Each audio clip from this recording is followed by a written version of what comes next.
University. And on behalf of Flinders University and the Deputy Vice-Chancellor of Research's portfolio, I am thrilled to welcome you, ladies and gentlemen, to the final, yes, the final of Flinders University 3-Minute Thesis.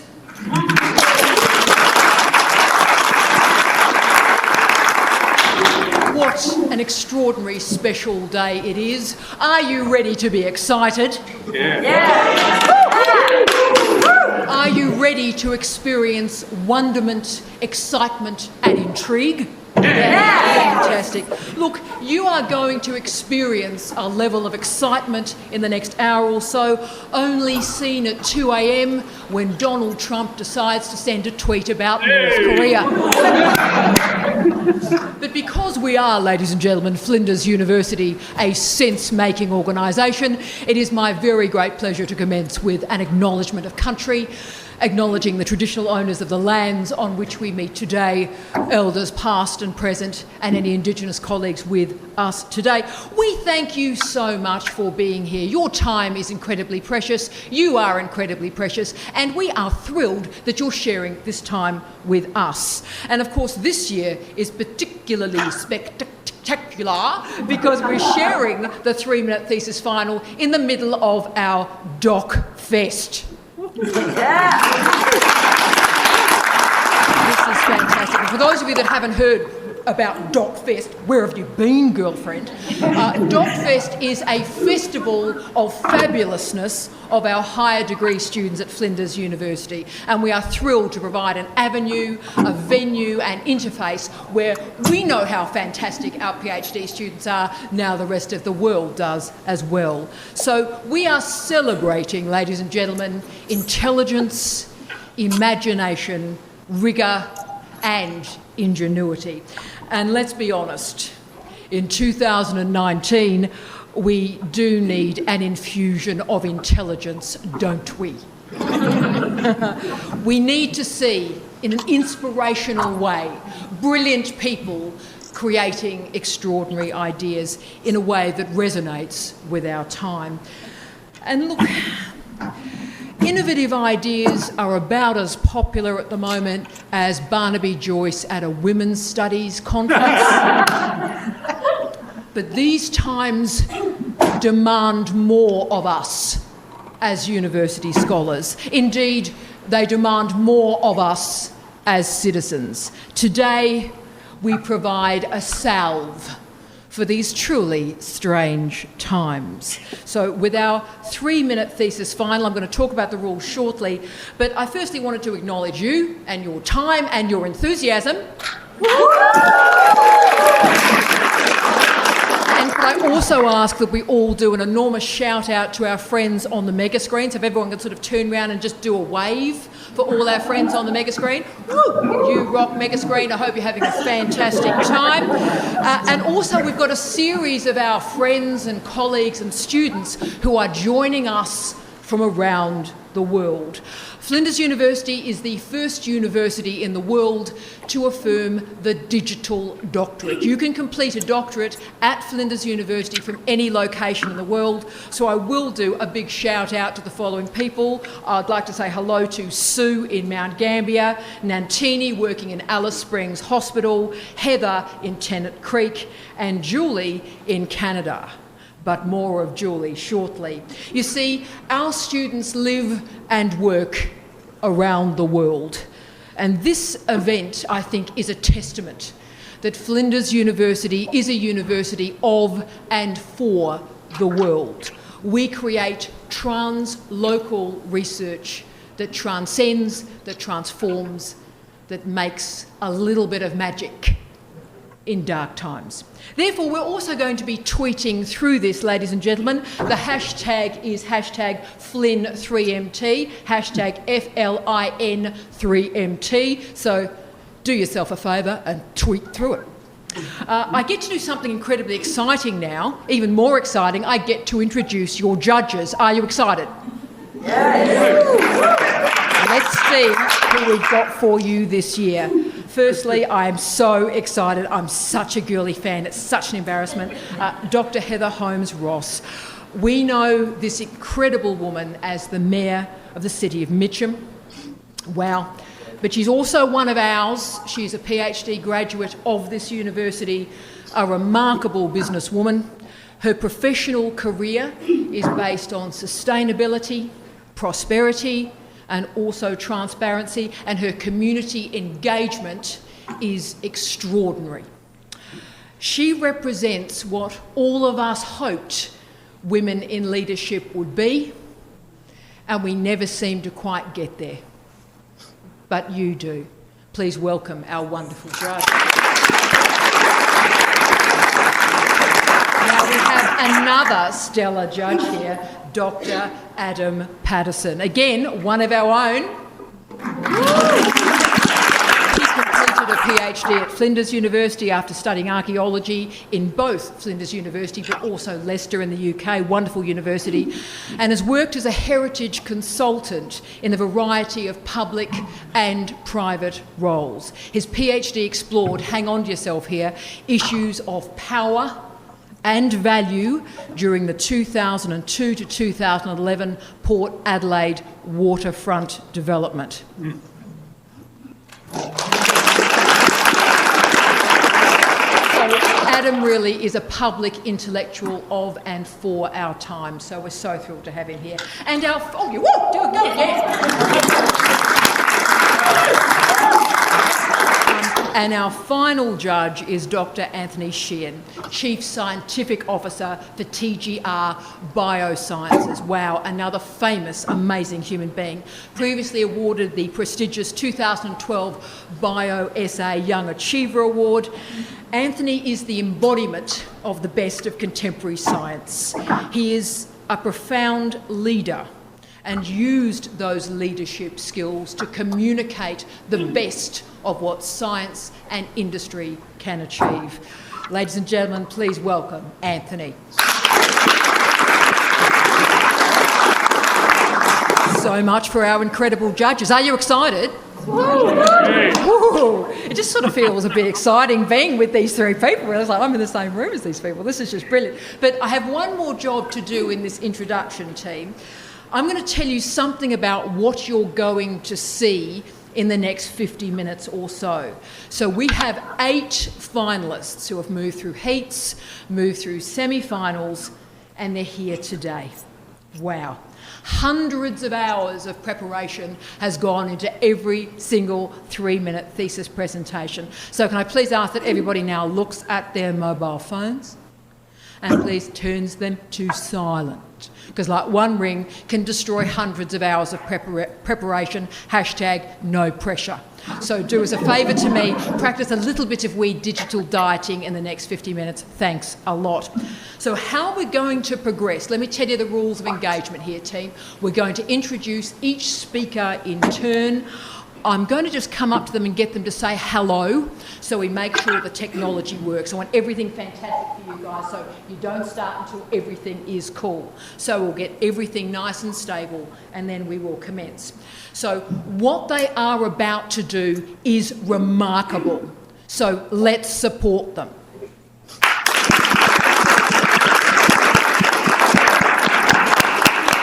So let me now tell you the rules here. Now, this competition is called 3 Minute Thesis.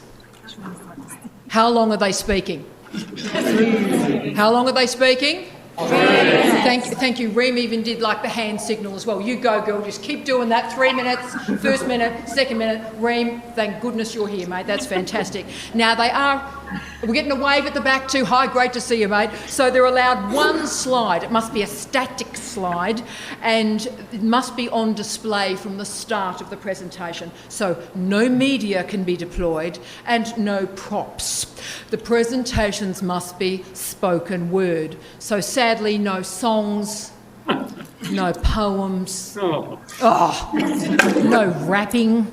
So clearly I could never enter 3 Minute Thesis because I just start into song randomly and do expressive dance at every possible opportunity. So this is not my competition, ladies and gentlemen. But we need to confirm, that the judge's decision is final. But can I say, you get an opportunity to pick a winner too. So we're picking the person that comes first, the person that comes second, the runner-up. But there is, of course, a people's Choice Award. So what are you looking for in your People's Choice Award? We're looking for form and content, you're looking for expertise, but also flair in the communication of it. So if you like, we're looking at engagement and communication. And there are prizes. Oh yes, there are prizes. The winner, $2,000. Woo! Reem, I knew you'd go straight for the money. Well done, Reem. The runner-up gets $1,000. Reem. Woo, woo, woo! And the prize that you're in charge of, the People's Choice, is 500 big ones. So it's worth it, team.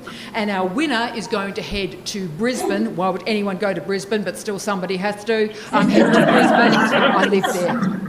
I left there. Head to Brisbane for the Asia Pacific final, where they are going to win, ladies and gentlemen, for Flinders. Are they not? Yeah. So, are you ready? Ready. Yeah. Ready? Now, this is going to go real fast. So we're going to introduce each person, make sure everything's cool, and then we're going to party on. So it is my great pleasure to introduce our first finalist. Well, Minche Giuliette. Come up, my darling.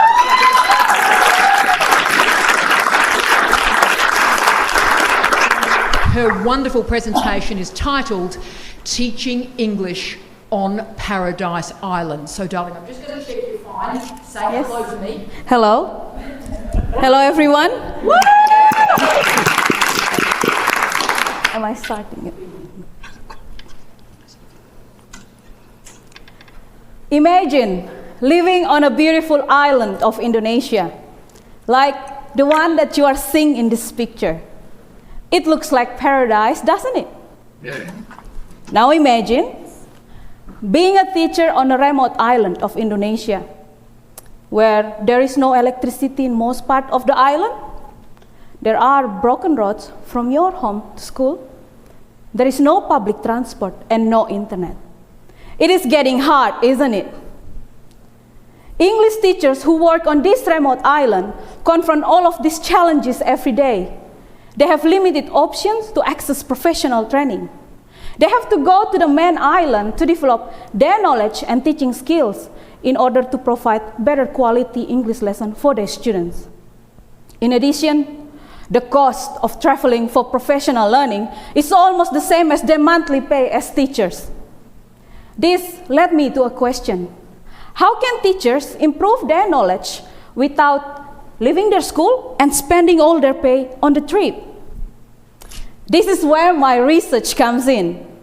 I introduced an intervention program that employs school-based collaboration between English language teachers on this remote island so they can have professional training and development. I traveled to schools, taking a model that was developed and used in Australia, but never used before in Indonesia. In this model, the teachers collaborated to integrate English lesson activities that encourage students' critical thinking in their learning. I combined classroom video recording with teachers' self-reflection on their teaching as part of their professional discussion within their school, so they could evaluate and think about their approach to teaching English. My aim was to encourage change in their teaching practices. My research shows exciting results. English teachers who collaborated in this program were able to design better quality lessons and reflected on their teaching after my intervention. My intervention led to the teachers changing their teaching practices from teacher-centered to being student-centered. So we are actually observing positive changes in English classroom practice in rural schools in Indonesia. Perhaps my research using this school-based teachers' collaboration will help teachers on this remote island to improve their knowledge and teaching skills and to save on travel expenses for professional learning. This can be one of the solutions for improving teachers' professional knowledge, enhancing their quality of teaching, and enhancing students' learning on this paradise island in Indonesia. Thank you.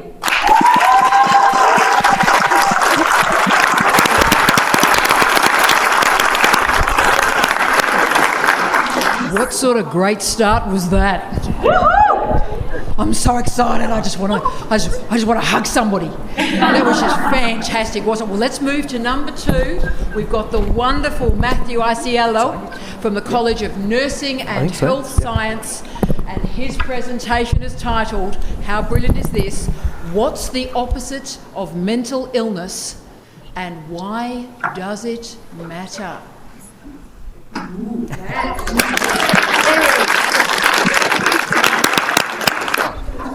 So, mate, hi. Hi, everyone. Good luck. Okay. Have you ever thought about the opposite of the colour black? What about the opposite of the word hot? And what about the opposite of mental illness?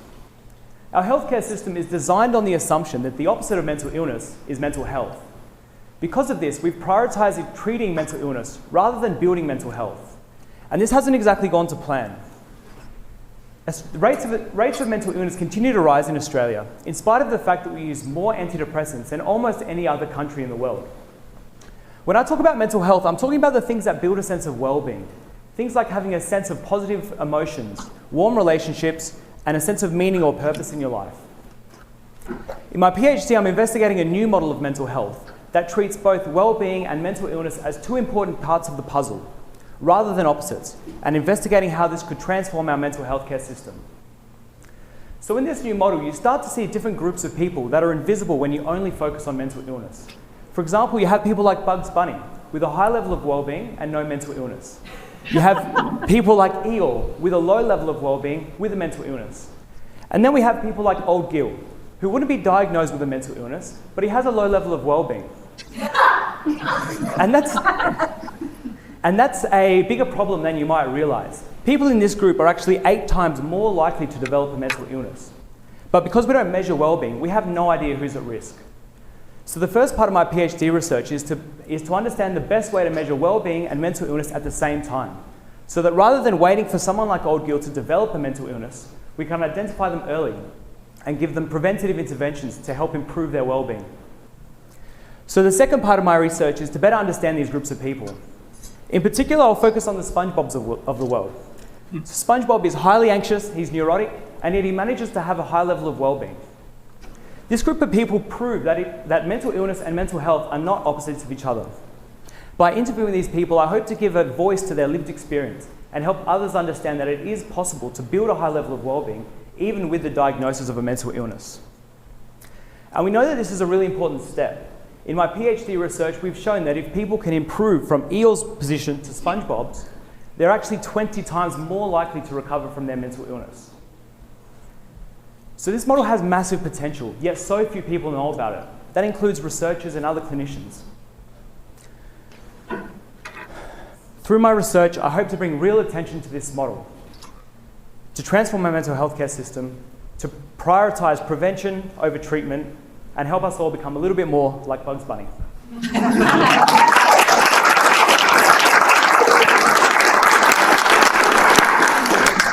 Well done, fantastic. So I've always wondered what well-being sort of meant. Seemed a bit Oprah to me as a word, and Matt and his wonderful supervisor, Emma, who's here, really are transforming how we think about mental health and well-being. So I thank you both for your incredible work. Well done, Master. Now our third speaker is Dharma Pirani. Now Dharma joins us from the College of Medicine and Public Health. And your presentation is, again, what a magnificent title, Finding Order Within Disorder. Say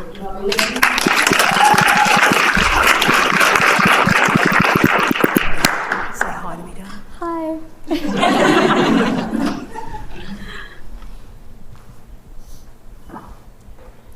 Let's imagine that you're sitting in the doctor's office, having just been diagnosed with a heart condition. The doctor tells you that there is a treatment available, but the success of this treatment depends on the outcome of a coin toss. Knowing that there is only a 50-50 chance of success, would you go ahead with it? Sadly, this can be the reality for those suffering from atrial fibrillation, the world's most common arrhythmia. Atrial fibrillation occurs when electrical circuits in the top 2 chambers of the heart become disorganized and create rotating vortices of electricity. This causes symptoms such as chest pain, palpitations, and fatigue, but more alarmingly leads to serious downstream consequences, including an increased risk of stroke, dementia, and mortality. In this room alone, you either know, or will become someone who suffers from atrial fibrillation, as it affects 1 in 4 of us. Although atrial fibrillation has been studied for over 100 years, success rates remain under 50%, as we know little about it outside of its textbook definition, which describes the condition as incoordinate and disorderly. In fact, open any medical textbook, and the notion that the nature of fibrillation is complete random chaos appears again and again. This hasn't changed for over a century, but what if we're wrong? Do we really know for sure that atrial fibrillation is completely random? This is the question my PhD aims to answer. By applying a branch of mathematics known as probability theory, I study electrical circuits in the heart to try to uncover the true nature of fibrillation. Specifically, probability theory aims to understand seemingly random phenomena using probabilities and observable patterns. So for example, if we study the heights of individual babies born in a given day, this appears to be random. But if we study this for a long enough period of time, we'll notice that a distinct pattern begins to emerge, which we know as the normal distribution. Different distributions result in different characteristics, and this allows us to understand how the underlying data comes about. So by applying this framework in computer simulations, rats, sheep, and humans, I've discovered that although individually these circuits come and go at random, they are actually regenerated at a very constant rate, and this is what maintains the arrhythmia. Paradoxically, this suggests that there is actually order within the disorder and has allowed us to accurately measure and predict the behaviour of fibrillation for the first time in history. This has profound implications for the development of new and more effective treatments, as we found that changes in this rate of regeneration actually leads to the determination of fibrillation. And excitingly, this also applies to ventricular fibrillation, the world's leading cause of sudden death. Hopefully, in the not too distant future, this research means that if we ever find ourselves or a loved one diagnosed with atrial fibrillation, we'll be able to toss that coin toss out the window. Thank you.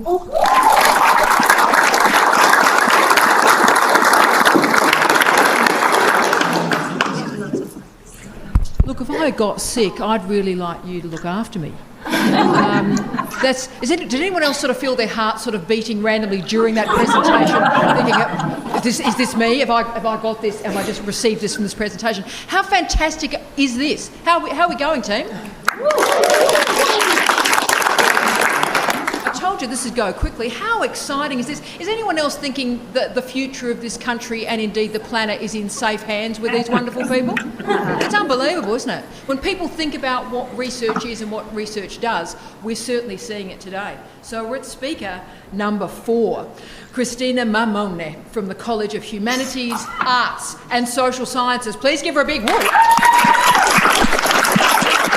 And her presentation is titled Sierra Leone, Transitional Justice and the Search for Peace. So my darling ones, That it is. Say hi. Can everyone hear me well? We're good? Thank you very much. When I say Sierra Leone, what do you think? Blood diamonds? Child soldiers? War? All right, but the war ended 17 years ago. So when I discuss my research, you, like some of the Sierra Leoneans I spoke to, may be thinking, the war is nearly 20 years in the past. What is the point of still focusing on it? My response is the picture behind me. It's a mural of an ex-combatant, returning to those whose hands he cut off, begging for a second chance. These people are angry, scared, and unsure whether they should give it to him. And this was the reality for thousands of Sierra Leoneans.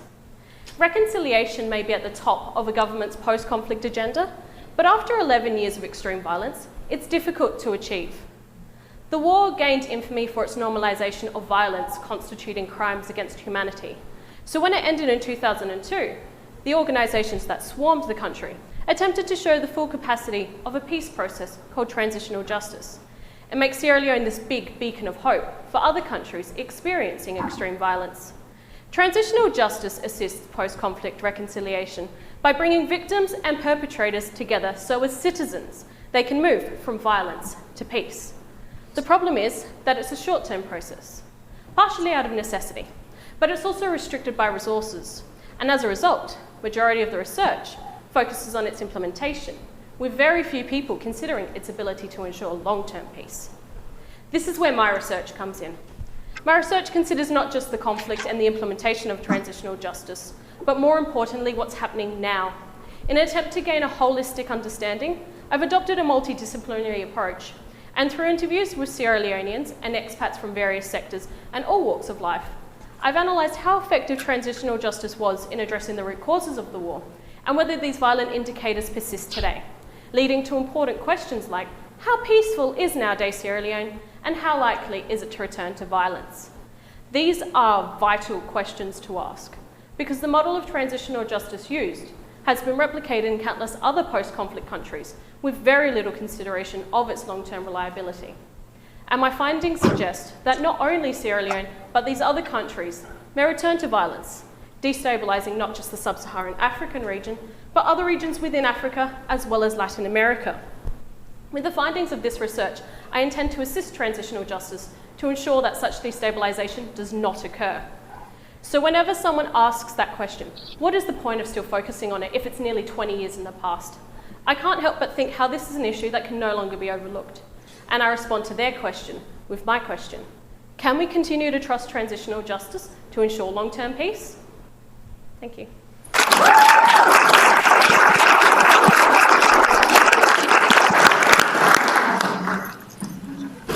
Reasons I love working at Flinders University. One of the reasons is that this is what in the United Kingdom we call a comprehensive university.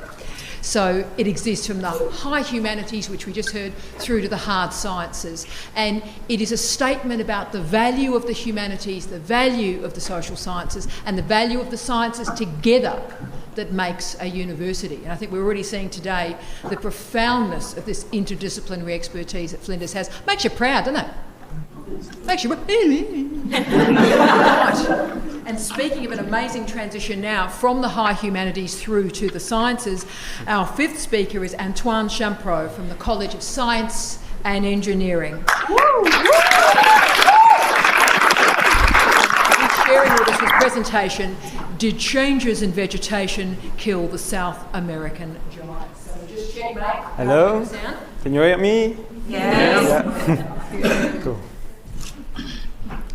I am an ecologist, and I study vegetation. But what do I mean by vegetation? It is the forest where we enjoy taking walks. It is our tiny vegetable garden, or it's even large agricultural landscapes. But for most of us, vegetation is also birdsong or the koala's gum tree. Why? Simply because plants provide food and shelters for us and all the other animals. So what could happen if vegetation changes? Due to global warming and human land use, landscapes are already changing around the world, and large animals are among those suffering the most.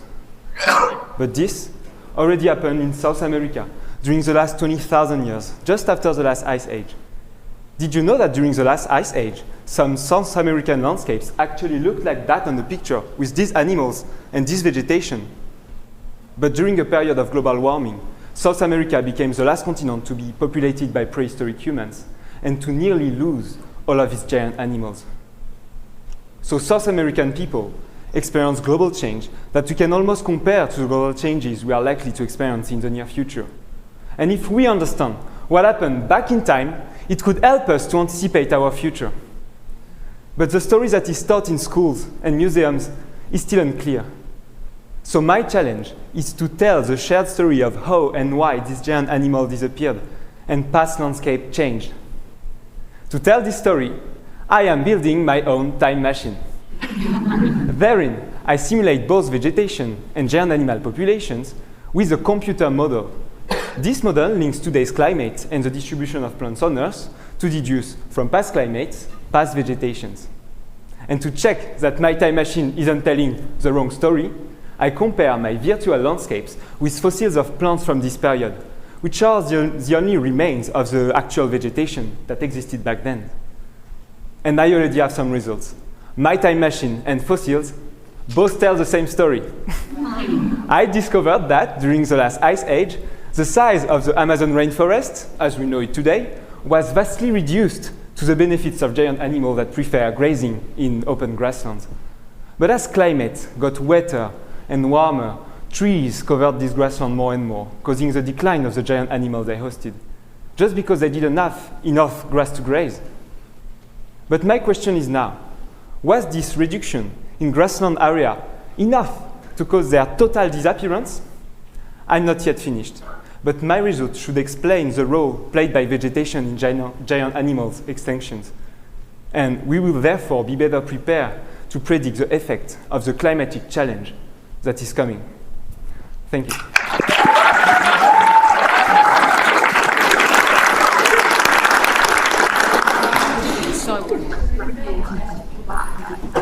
Again, I'm just getting so excited I can't even breathe or think. Have you got any sense about who's in front at this point? I'm trying to think if I was you in the People's Choice. I got no clue. Got nothing, girlfriend. Got nothing.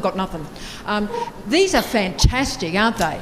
This is just absolutely remarkable. Well, team, we're nearly home. We're at speaker number 6, Jennifer Baldock from the College of Nursing and Health Sciences. And Jen's presentation is titled, truly beautifully, Seeing Listening in the Eyes. Jen.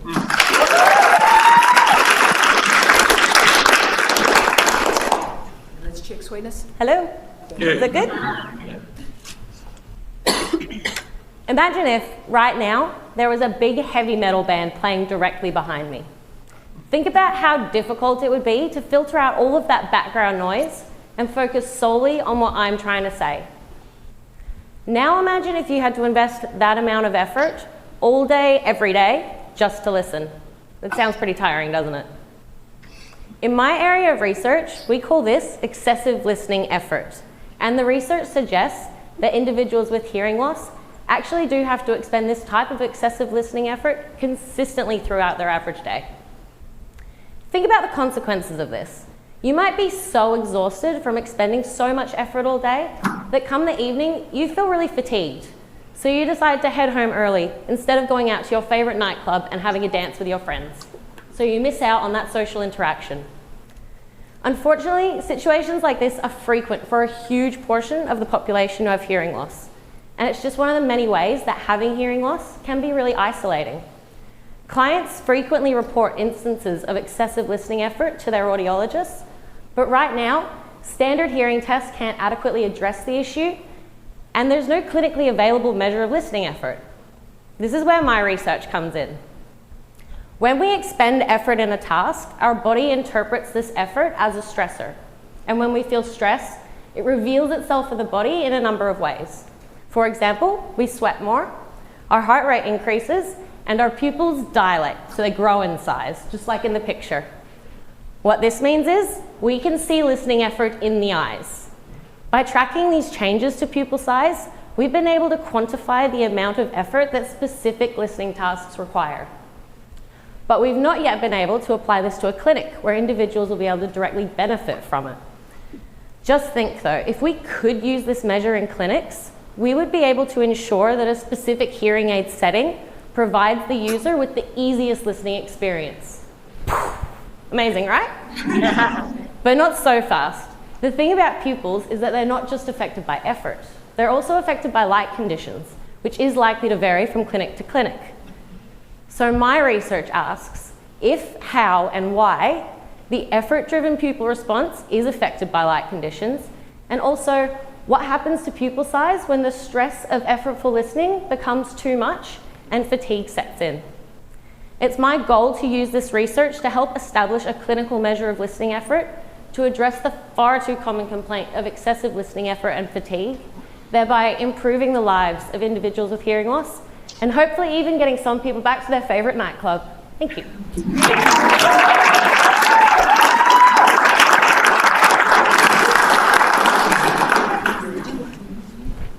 And I was watching Jen's parents through that. How proud are you?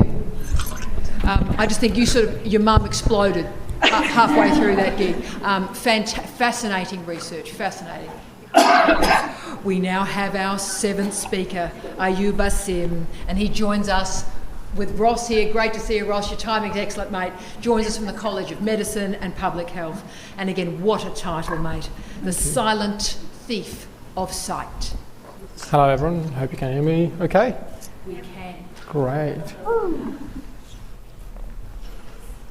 Glaucoma is the leading cause of irreversible blindness worldwide. And in Australia, it affects over 300,000 people, expected to double in the next couple of decades. Labelled as the silent thief of sight, it starts causing vision loss in the peripheral part of our vision. You know, that's the part we don't pay a lot of attention to day to day, but that's what we would use to drive a car or navigate around. It slowly creeps inwards until it affects the most central part of our vision, and that's what we use to focus on something like read a book. Unfortunately, that also means most glaucoma patients don't notice they have the disease early. In fact, this process is so insidious that today, 1 in 2 glaucoma patients don't even know they have the disease. The good news is, if we know glaucoma is there, we can stop vision loss. Treatment is quite effective, and we can use laser, drops, or surgery. Although you might be wondering, how do we know someone has glaucoma? Well, we can do an eye examination, and it will be quite informative, but it won't tell us what will happen next year, the year after, or even a decade from now. The current treatment guidelines recommend that if you're thought to be at high risk of developing glaucoma, you just need an eye exam every year, sometimes twice a year. But with the growing prevalence of the disease, that's unlikely to be sustainable, and that's where my PhD comes in. We know that glaucoma is one of the most heritable human diseases ever. If your parent or sibling has glaucoma, then you have 9 times the risk of developing the disease yourself. In context, this is far more heritable than things like cancer and heart disease. There is one problem, however. Glaucoma is a complex disease. There is no one gene that causes the adult form, but my approach to this is to simply look at all of our genetic markers and use them to identify who is going to get glaucoma, and if someone does, then who is going to go blind from it. My initial results are very promising. I have discovered over 100 genetic markers for glaucoma, and I've used these to calculate a personalized risk score. I've applied this score in a prospectively monitored Australian glaucoma cohort, and I've shown that it has helped me identify who is going to glaucoma earlier at a younger age, who is going to require more treatment, and who is going to progress more rapidly. I envision a future of personalized glaucoma care. Using a simple blood test that we can do at any age, we can look for these genetic markers and build a risk profile. We can apply this profile then to either target a screening program or simply to inform the clinicians to start treatment earlier. We can stop vision loss before it occurs. Thank you.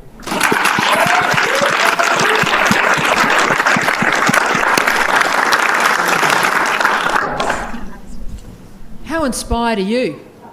This is just, I'm getting nods, but people are just exploding with enthusiasm here. This is what a university's about, eh? Yeah. This is what a university's for. And look, our final speaker, you can see a bit of movement at the station, so let me explain what's occurring. Our final speaker is Julie Brose, and this is a really special moment for Flinders University, which I will log today. Part of the digital doctorate moment that we've implemented at Flinders University made our 3-minute thesis training and indeed the competition available to all of our students around the world. 1/3 of our students at Flinders University live and work and have families and lives outside of South Australia. And our students from all over the world did enter. And for the first time in Flinders University's history, a non-South Australian student made the final. So why I'm giving you this detail is Julie Brose is coming to us today from Canada.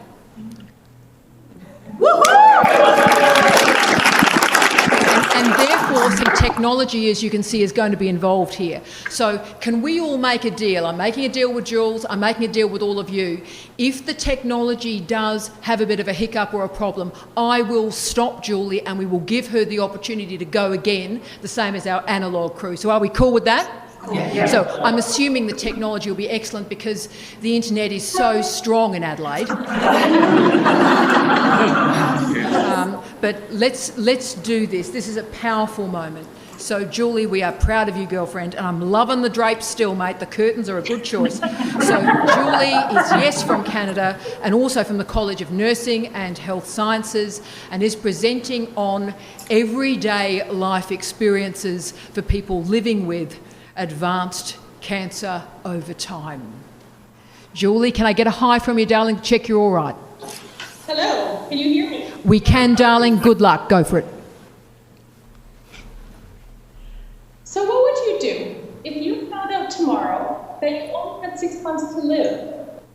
Would you travel the world, or would you spend time with your children? Would you go to work, or would you pick that mountain that you wanted to conquer? What would everyday life look like? And how do you think this will change as you approach your final days? My research looks at this question. What is the lived experience of everyday life for working adults living with advanced cancer? Their experience is different than seniors, who have lived a longer life. The adults in my study had families, household responsibility, work, and they've got health pain. They planned to live to a medical old age, and they didn't expect to die young. After all, we hear so much about people fighting cancer or winning the battle against cancer. We don't think that cancer will actually kill them, especially if we're young. But what does the last few months might look like? But unfortunately, about half the people in this room will develop cancer over their lifetime. And 1 out of every 4 people will die from cancer. So when we think about the worries people might have at end of life, we often think about pain or poorly managed symptoms. But did you know that over the past 20 years, only 34% of people who chose assisted dying said that their main concern was due to pain? So then what is the main concern? Over 90% of people said it was because they couldn't do the things that they wanted to do, and they felt like they were losing their autonomy. However, the medical system mainly focuses on symptom management, and on the whole, this is done pretty well. So, this begs the question, why are we not directly addressing the main priorities of people end of life? And how do these priorities change over time? Looking at the slide, how would you like to live while you are dying? As part of my PhD study, I have been interviewing people on a regular basis in their last few months of life. And this allows me to identify what that experience of everyday life is like for these folks from their own perspective, and how these experiences change over time. The questions being answered in my study are really important questions to explore in order to figure out how we can shape healthcare practice and policy. Some of the main themes identified so far include maintaining relationships and the desire to live a life as independent and as normal as possible. And that ability to adapt and that adaptation process is also such an important factor. This seems like such an obvious thing to consider, but in healthcare, it is not being directly addressed. So how do we ensure people are able to do what they want to do until the end? Or how do we help people feel like themselves and maximize their quality of life? After all, what would you do if you only had 6 months to live?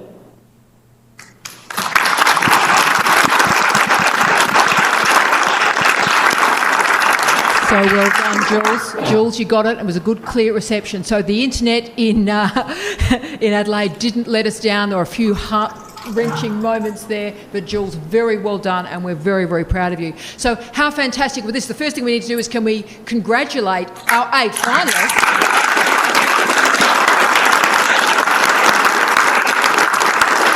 Not only makes me proud to work at Flinders, makes me proud to be human. My goodness me. So at this juncture, our 3 remarkable judges are about to vacate and go to a very attractive corridor for about 10 minutes and have a scrag fight. Probably there'll be some broken glass, there'll be a bit of a challenge, but let's do this and come up with a winner and a runner-up for us. Now guys, as you can see, there's a bit of QR code work happening here. Modernity lives at Flinders University for the People's Choice Award. Those of you that are not wishing to do that, we might have a bit of paper. Have we got a bit of paper if possible? No. Danny's going, no, it's not happening. We're all digital. So if you can have a go on our QR code, that is tremendous. So fill in your selection and then we're good to go. So ladies and gentlemen, 10-minute break. Let's do this. Thank you.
You don't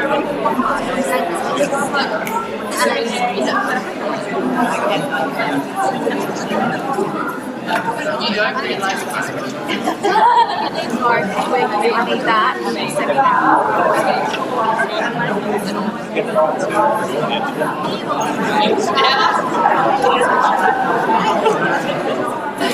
They're like, oh, we know they know what's going on. So maybe they do have to do it.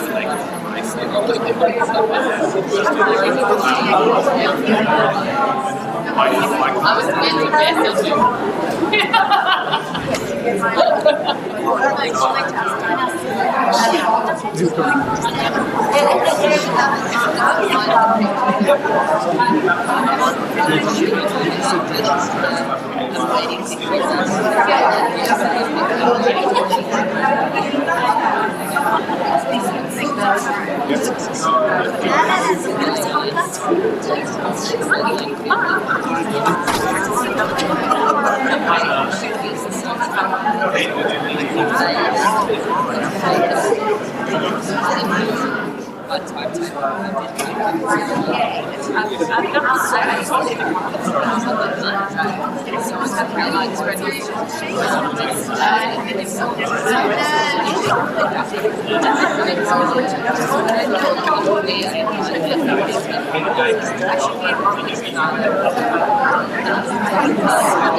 Sitting right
like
I'll just email her back.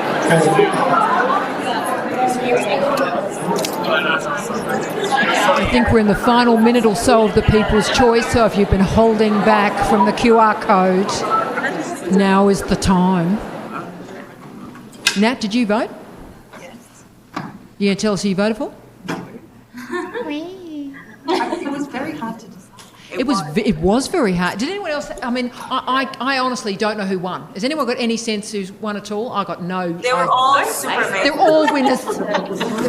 What, Reem, darling? They were all super amazing. They were all super amazing. That's from Reem. Reem knows everything. Reem runs the Office of Graduate Research. That's fantastic. Now, what are we going to do about the L Judges? Should we go and get them, or?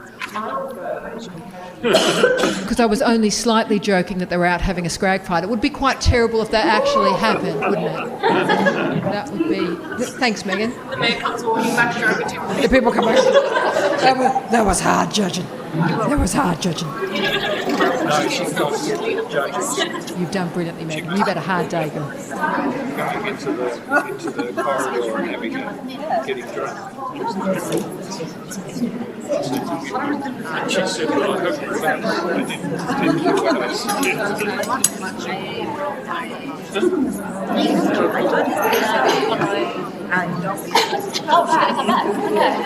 Make the screen?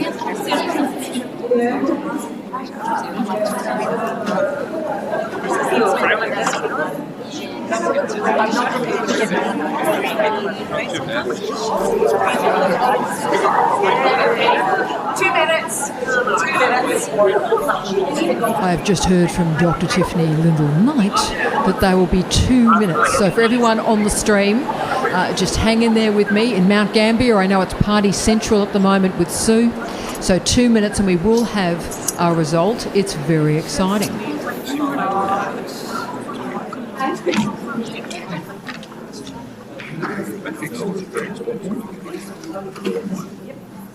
And I've just seen the glamour of the back row this year is absolutely astounding. And I'll have to get Danny to fire up the Julie because she's got it sorted here. Remarkable, right? Remarkable. I'm just trying to figure out how we get. Because I don't think you can extend a Zoom. I think you've got to go Zoom again. Go right in. I'm not quite sure what her email login was. I wasn't part of that login, so I will just go to Zoom. Find out. So, guys, just so you know what's happened, we've lost beautiful Julie. Her meeting, the Zoom meeting, ended. So we're just going to reconnect that now. So she's here for the live announcement. She's better than Alice. She's got better quality. Megan knows anything. It's unbelievable, Meg. You can just do anything. Even she's not very clear. Excuse me. Oh, this is Bing.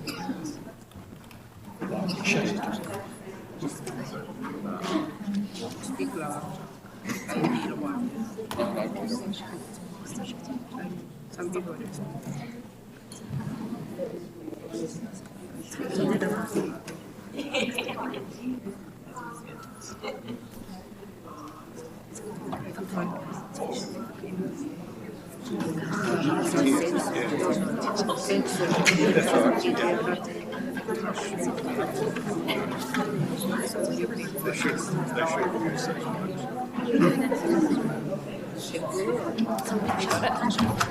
That's already like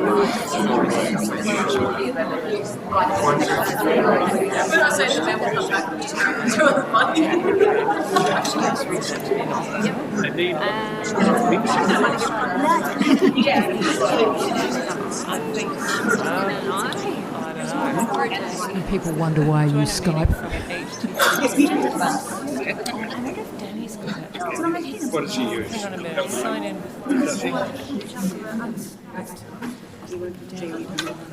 Well, her mic is okay, but there's a mixing desk in the church, you see, so if it's not up, we can turn it on. So if you don't have a mixing desk, you start.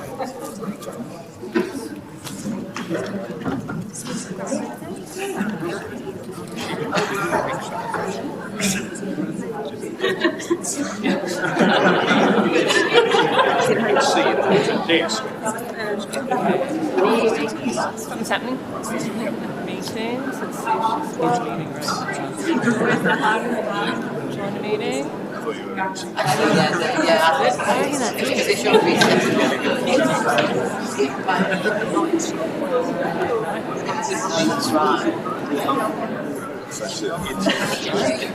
the one that we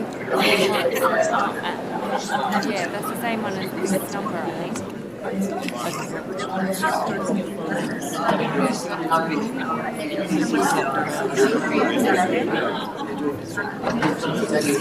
Yeah,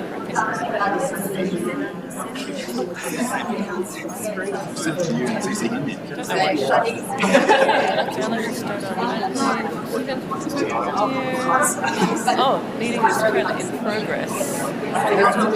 Ended the start of the meeting. Sorry? No, how do we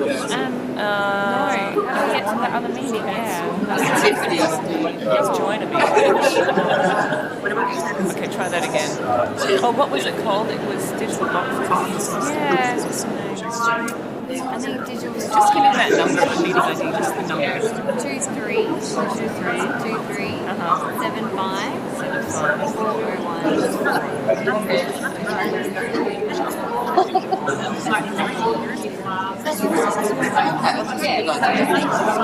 That's Thursday. That's not it. Surely it's like a list of meetings or something if she's set it up. We'll just start a new one. Let's see what happens. And then I'll just invite Julie. Yeah.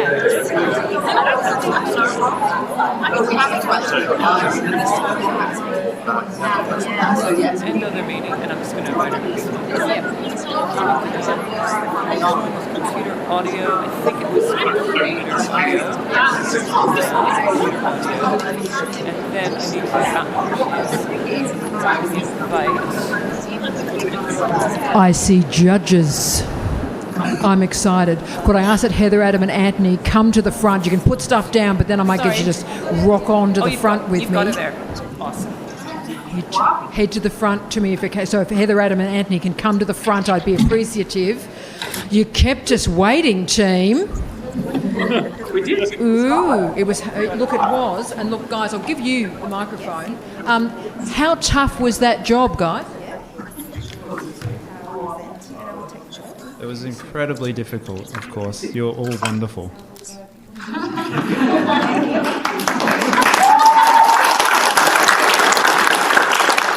Guys, were there any surprises? What did surprise you from doing this gig?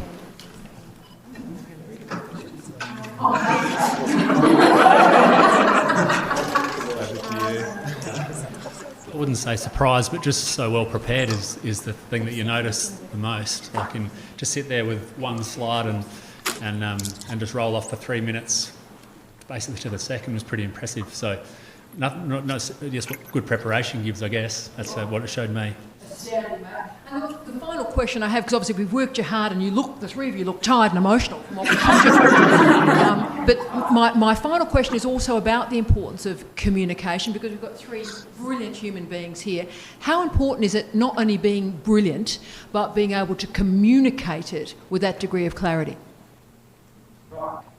It is absolutely everything. It's all well and good to have a great idea, but if you can't communicate that idea, it's kind of useless having it in the first place, I think. So what I found amazing was how so many topics could be covered, and I could come away understanding all of them. I think that was fantastic.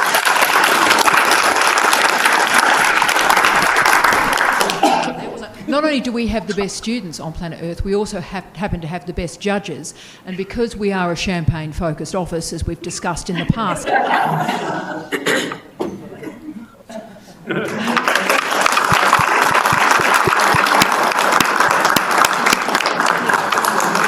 Ladies and gentlemen, our incredible judges, thank you for your time.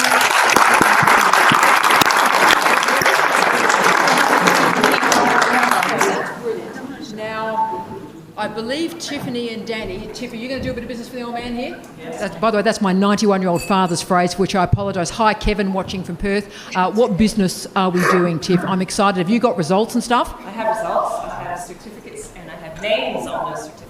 I'm so nervous. I'm just going to be sick. I'm so excited. Okay, Tiff, let's do this, mate. Let's do it. Let's do it. All right, I would like to announce with great honour that the 3 Minute Thesis Competition 2019 People's Choice winner is, Minche Giulette.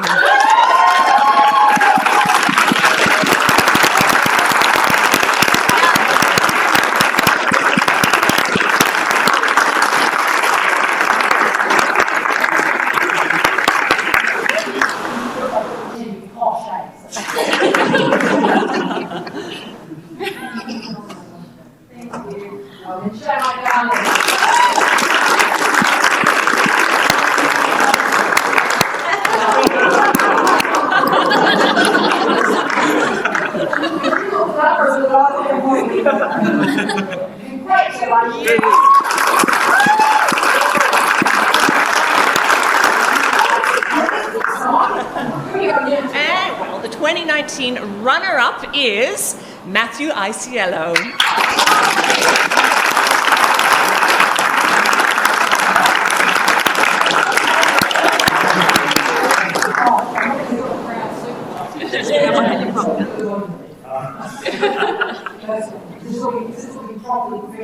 It looks great.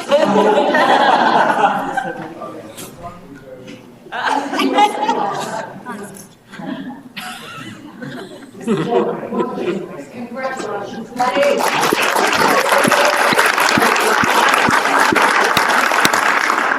And the 3 Minute Thesis Competition 2019 winner is Jennifer Baldock.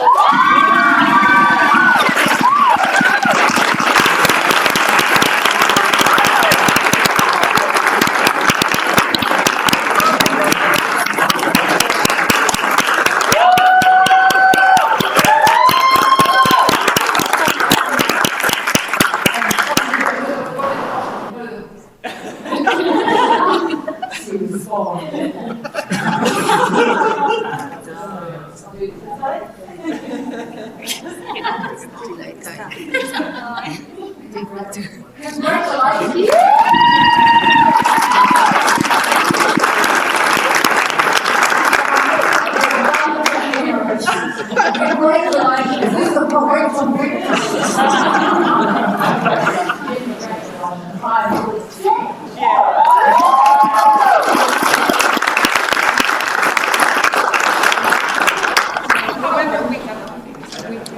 We have other things. Now you're in charge, so let's do this. We should just do an enormous round of applause for all our finalists, and we're about to give them all like certificates, eh? We are going to give them certificates, not just certificates, $100 gift cards for everyone else, thanks to FUPSA. Flinders University Postgraduate Student Association. Flinders University Postgraduate Student Association rocks. So I want to make sure we also acknowledge the amazing work of Christina Mamone.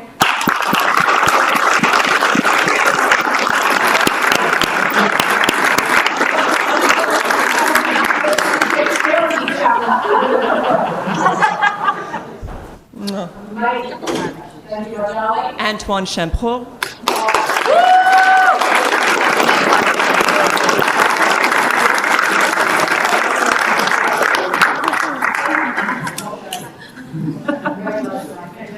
Ayub Kasim.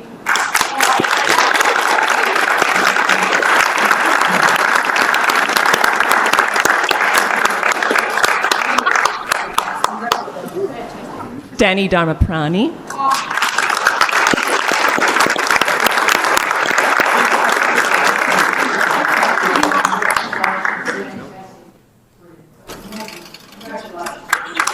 And of course, Julie Brose. Let's put Julie up there, because how great has this been that this is an international university and this is a reminder of it today. So Julie, darling, I don't know if you can see us, sweetie. I can see beautiful Danny's face, or is Julie left us? Hi, Jules. Oh, yeah. Julie, congratulations. We will send this in the mail to you, but we are thrilled to have you with us, and you are a great tribute to what this university is and what it will become. Congratulations, madam. And go get some sleep.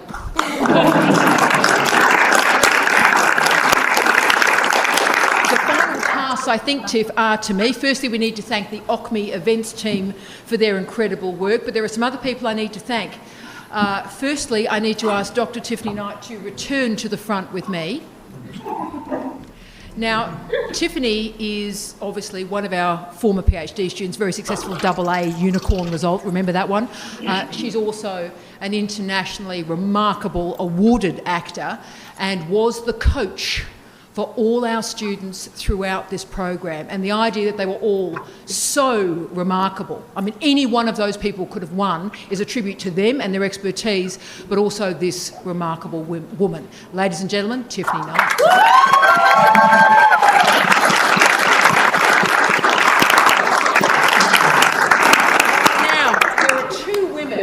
From the Office of Graduate Research, firstly, I need to thank... Oh, look at the look they gave each other. Oh no, she's going to ritually humiliate us again in public. Why does she keep doing this? Dr. Danny Milos, Megan Prideaux.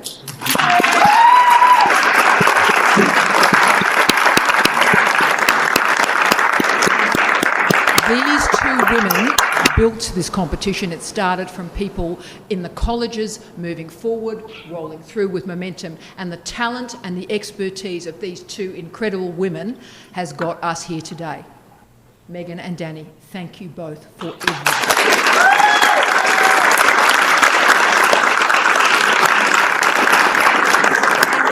Watch this woman come down the stairs, because I've got one other very special bottle to give to a very special woman. Lisa Warren, get your carcass down here, girlfriend. Good shoe selection, Darl. Good shoe selection. Lisa Warren is our Special Projects Officer in the Office of Graduate Research. She runs me, she runs the office, she runs logistics. Can you imagine running me as a job? It's just unbelievable. But I want to thank you. This Office of Graduate Research that I'll talk about in a second is remarkable, but the spark and the flair and the humour that it has is because of you, Lisa Warren. Thank you.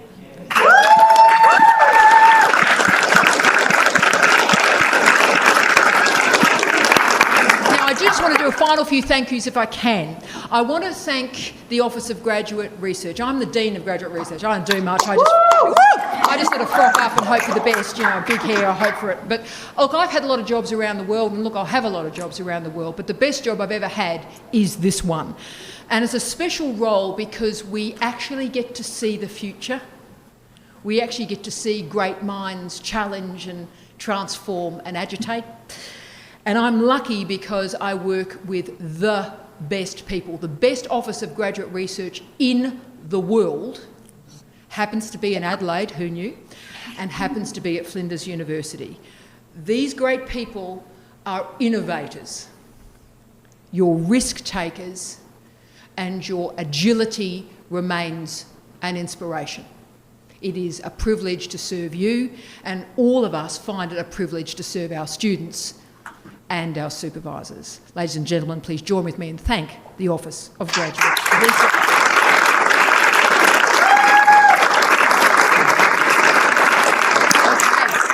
Couple of jobs, this is so exciting. Could all the judges and competitors come to the stage at the conclusion of proceedings for posh photographs? Thanks very much. Cheers. And it's also, I've always wanted to do this, my pleasure to invite families, friends, all our judges to a winner's reception in the theatre foyer. Ladies and gentlemen, thank you for your time and a really wonderful good afternoon to you. Thank you.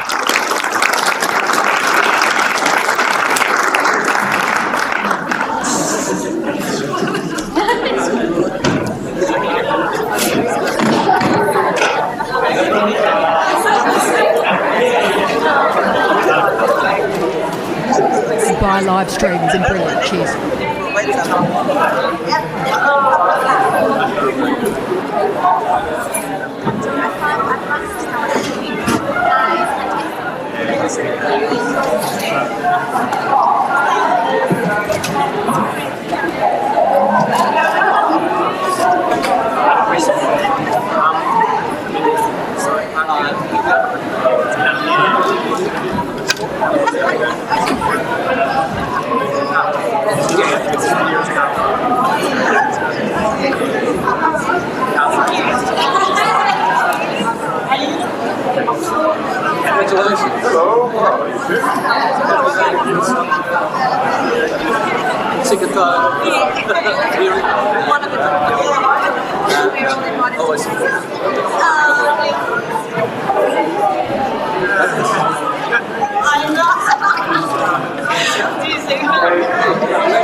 Could all the competitors come to the front, please?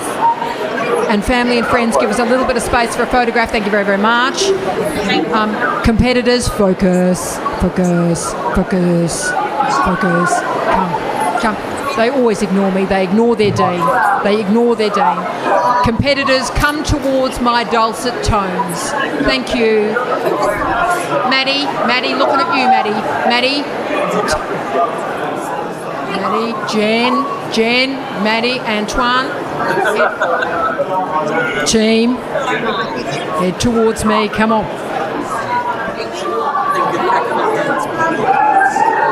Maddie, I'll dob you into your supervisor.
Fantastic. All right. A 3-minute thesis. Thank you. I should have got Julie in the background on the screen. Thank you. Awesome. Thank you. Yes, we got you.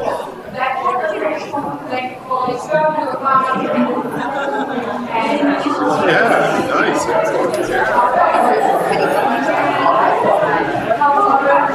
Now I gotta go put more money into meter. I'm gonna figure out where this bus is.